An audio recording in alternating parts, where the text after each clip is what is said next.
অনুশ্রী, এটা কোন মন্দির হ্যাঁ, যেখানে এরকম কৌটো করে প্রসাদ দেয়, তাও আবার দেখি মাত্র দুটো?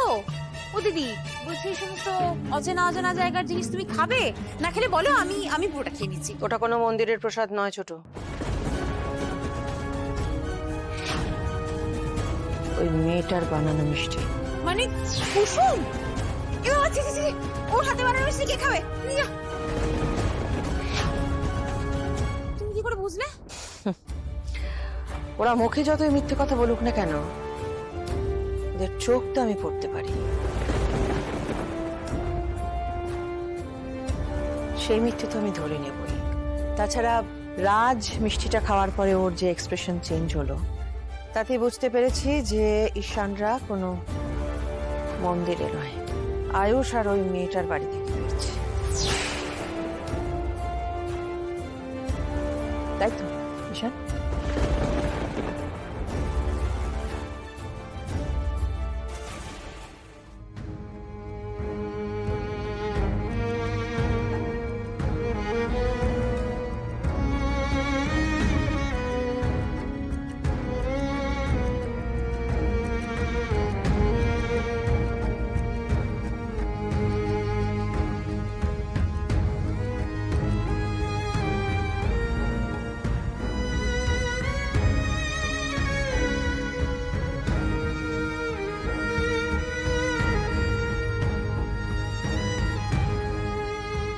সৌম্যজিৎ দাশগুপ্ত?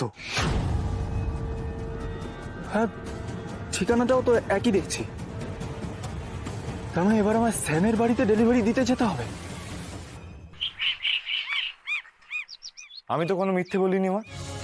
ওই বাড়িটাই আমাদের কাছে মন্দির, ভাইদার বৌদি আমাদের কাছে ভগবান। আর সেখান থেকে আমরা বৌদির হাতে বানানো মিষ্টি নিয়ে এসেছি, আর এই মিষ্টিটাই আমাদের কাছে প্রসাদ।